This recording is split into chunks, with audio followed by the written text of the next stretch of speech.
Plastic surgery is regarded to be big business all over the world because of the awareness that is created through it. And I think that television and the media has a lot to do with that. A recent survey showed that a staggering 40% of the higher income groups of any given population would at some stage consider plastic surgery. Another reason why people come to me for plastic surgery is to extend their economic viability. The youth literally is taking over the economic environment. 1, 2, 3, 4, 5, 6, 7. It's all young people. They all go to the gym, they dress smartly, they eat healthily. And older people want to take part in that. They start to feel threatened, so they come for plastic surgery. It helps them.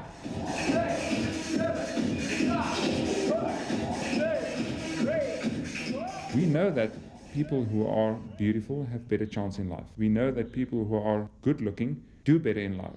So we help people to achieve that goal. I think being someone who looks a little bit better, a little bit more different than the average person, I think you have advantages in life. You're just blessed by having a beautiful, good-looking face. I mean, I suppose I get paid for the way that I look, but I don't think in terms of, I think beauty's relative.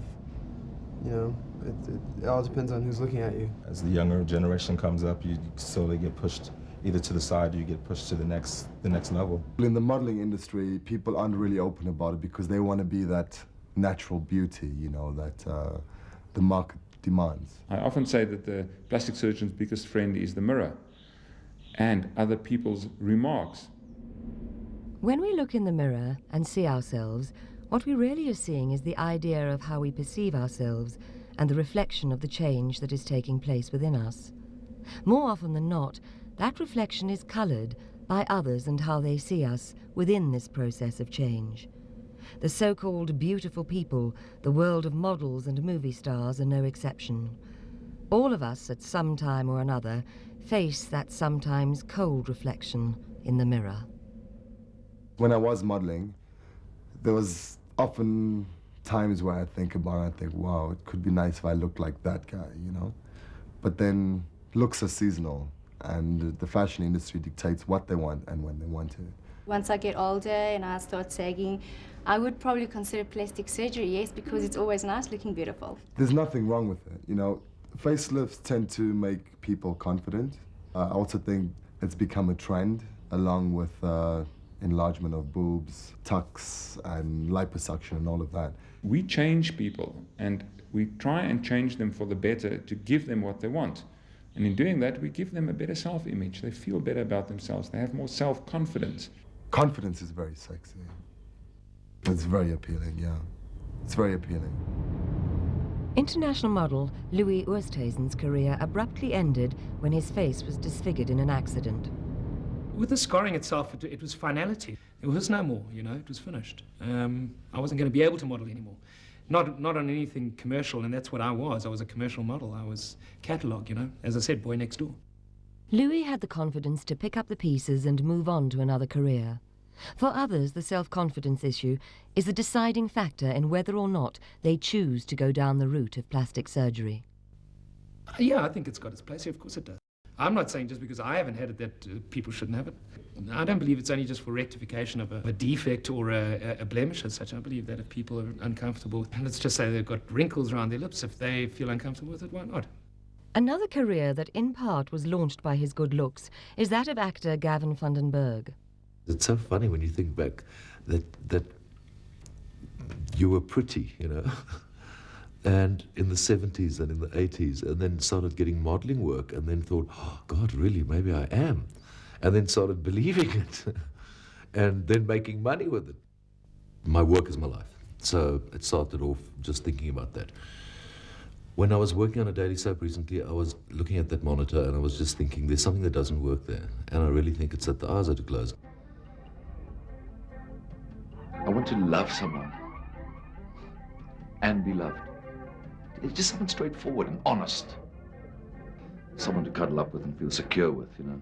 The first thing that I noticed, you can see these deep lines on your forehead. It's one of the things that you usually do subconsciously, is to try and open your eyes by lifting your forehead.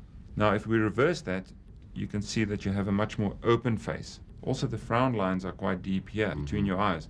And if we can get rid of that and lift the brow slightly, your whole face would look open, and a lot of the weight will be taken off the upper eyelid here. The operation is done with a tiny incision here, under local anesthesia.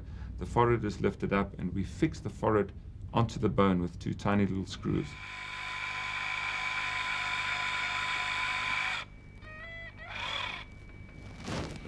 I'm not sure that is in. Okay, now the side.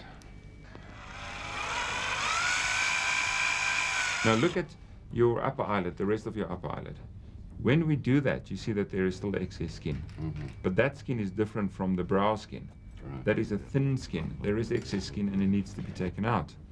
And it's done with an incision inside the upper eyelid. And you will not see it once it's healed.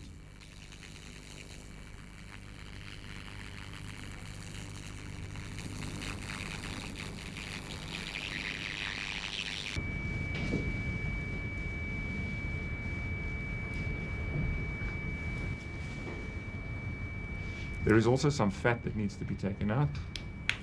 We take the fat out at the same time, but we take it out in a very specific way so that your eye gets almost like an almond shape. And this is beautifying to the eye.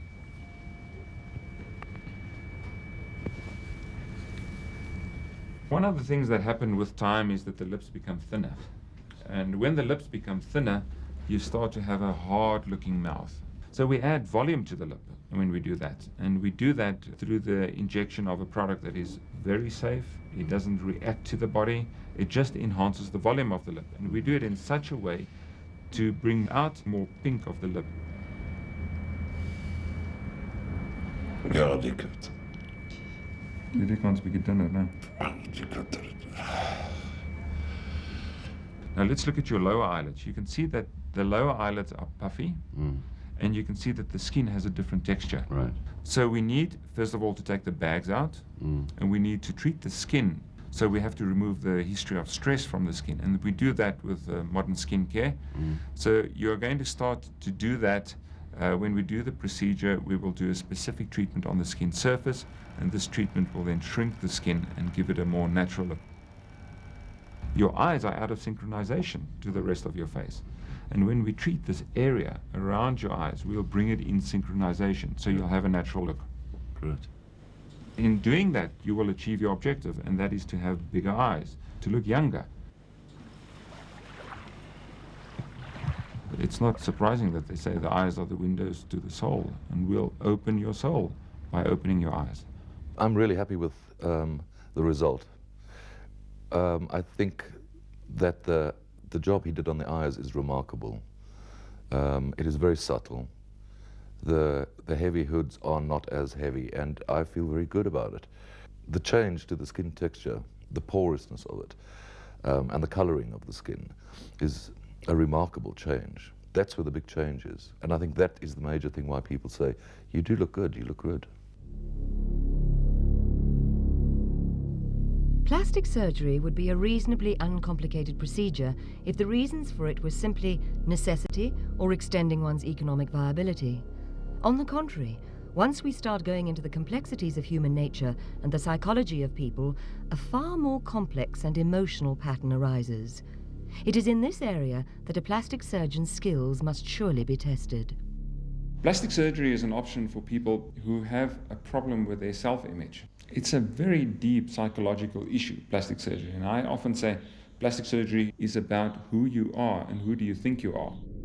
I think the most common reason why people come to me for plastic surgery